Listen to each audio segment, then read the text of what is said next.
Hello, I'm Glenn Newby from the owner of Top Landscaping Home Restoration Services. Today we are here conducting a hiring fair at the DLR in Waldorf. Just wanted to come to you for a minute, just tell you a little bit of some of the things that must be identified when determining if you want to do a business, start a small business or not.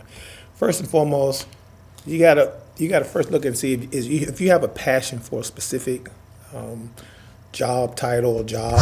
Let's first take that into consideration. And without a passion doesn't come success. That's the way I look at it. If you have a passion, you can be successful.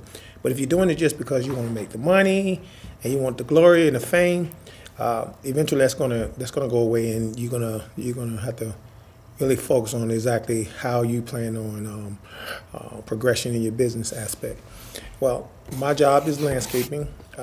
Just to give you a little bit of my credentials, I have attained a bachelorette degree from the University of Phoenix for the Bachelor's of Science in Business Management, and I'm partially finished my Master's in Business.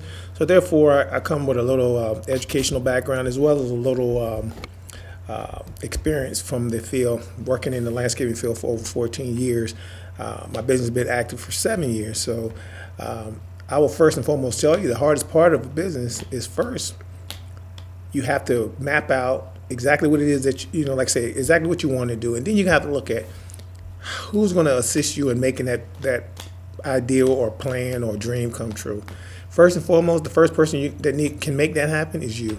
You first have to look down and really do a self-assessment and say, okay, am I capable, able, and willing to put what it takes to run a successful small business? And when you're looking at that, determining that factor, you must think about this. Are you financially sound enough to make it happen? Are you mentally sound enough? Do you have the support cast if you're married or if you have in a relationship? Do you have that support system that will be there to help you? Because that road will get rough. Meaning there will be times when you get to the point where you're just too tired and you're just so fed up with some of the things that comes with running a small business.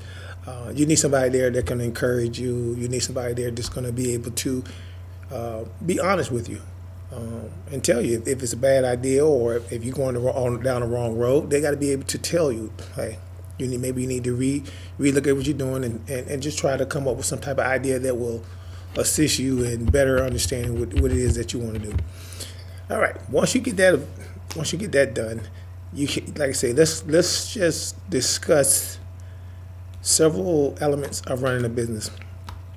First, when you start up a business, you must first do they call it analysis of the area that you're trying to service. So you must first go around and you got to try to, and I know that they say you don't supposed to solicit, but you have to find a way of assessing your market. Now, landscaping, I just can use mine as an example. For landscaping, I will tell you, I started out with one lawnmower, not a self-propelled, but a push mower, and a weed eater and a blower. And I walked up and down my street asking people, do you need your grass cut? Now, just to make sure you understand, this doesn't always happen the way my business venture happened, but I'm using this as a way to give you an idea of what it took. Now, I will tell you, neighbors laughed at me. Neighbors were, I can only assume saying that he must be needy, he must be hurting for money. Well, I'll assure you that I'm not no way and no how hurting for money, because I did take a analysis of exactly what it is I had to do and what I can offer. So I was financially sound, but it gave me an opportunity to go out and do something that I really had a passion for. And once again, you hear that word passion. So I went up and down the street. I got three people that was willing to give me the opportunity to do their yard. So therefore, I did the yard. Everybody liked it. They started saying, okay, Glenn can cut. That's my name is Glenn Newby. He can cut. He can do a good job. He does it really well. He's really passionate about once again, passion. He's very passionate about doing landscaping. And he doesn't charge us a lot based off the market price. But once I did that, we went in and it went from 3 customers the first month, from 3 customers maintaining their lawn, and I went up to 45 customers in less than 3 months. And that was basically word of mouth because I didn't really have an idea how to do the marketing. And of course, then at that particular time, I was still going to school, getting my degree in business, and they would teach me more different, marketing techniques, different ways to sell my business or sell my brand. That's what they use now.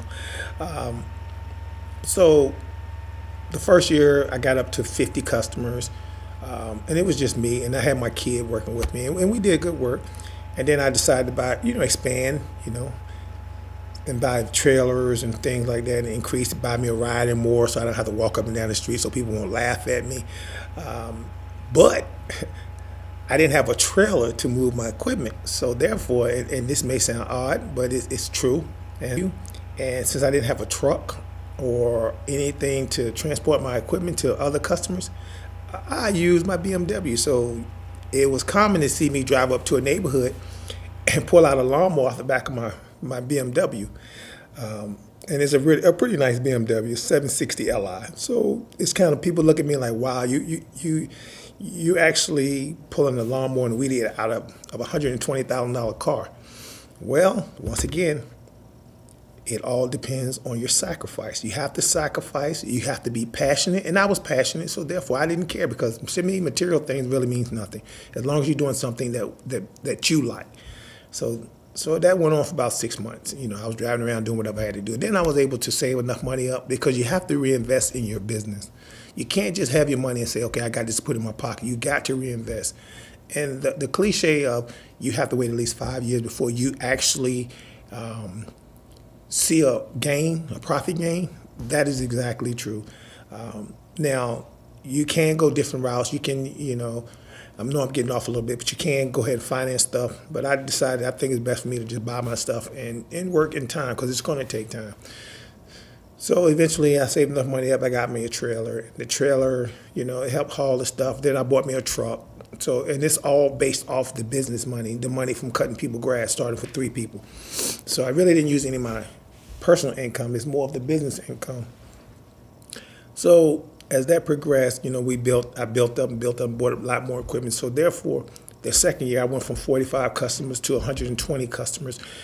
And then as years progressed, I received more like 50 to 60 customers per year. So right now, currently, just to give you an idea, from 3 customers now to almost 300 customers in less than 6 years, which is considered a good feat. But as a business, you got to continue to expand, because you want to do more. Because you want to do more to build your brand, as well as employ other people. You can't be a self-righteous person, or a person who only care about themselves. You have to be able to be a good steward of the community, and try to hire other people within the community to bring, because we all know that there's a situation where finances and job are limited in the communities. So therefore, if you can help, why not help? So my thing is, I decided that I wanted to help people and stuff like that. So I wanted to get back to the community, because ultimately, when everything's said and done, you got to be able to ask yourself, what did you really truly do in your business? And if you can just say, I just made money, then that's relatively that could be good if that's what you want. But if you can say that you help like college kids, if you gave people stuff for free, or raffles, or just gave to special communities, then that way you can say, well, you can feel a sense of pride in what it is that you did. So this is just the first video of many. The next one we'll talk about the startup of business. We'll talk about financial aspects, strategic management, strategic marketing, and things of that nature, so that you can get an idea of what it is to do a business. Because business is not hard, but it does require passion.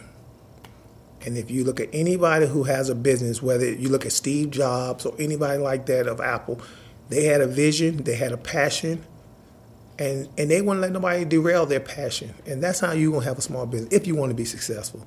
Because many come, but many do not stay. And that's based on they were more focused. It could be based on that they were more focused on the money aspect opposed to the passion of it. So thank you for watching this video, and hopefully you can share it. And I will be posting another one starting Next week, every week, we'll talk about a different aspect. I'll even bring you into my business, how I started my landscaping business, and other business ventures that I have overtaken. And hopefully this will help some people out, and that's all I do. And once again, my name is Glenn Newby. I'm the owner, operator of Top Landscaping and Home Restoration Services. Also the owner and operator of Power Washing Bandits. Also the owner and operator of Anointed Blessings Consignment Boutique, as well as I assist in many other business ventures and more to come in the future. Have a blessed day, and I hope to see you soon. Please share.